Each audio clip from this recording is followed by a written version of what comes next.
Meaning of hard by. Hard by. Hard by. Hard by. Hard by.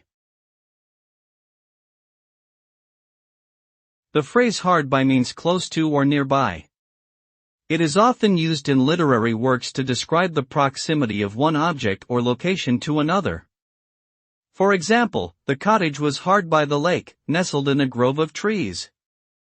This phrase helps to create a sense of atmosphere and setting, allowing readers to visualize the scene more vividly.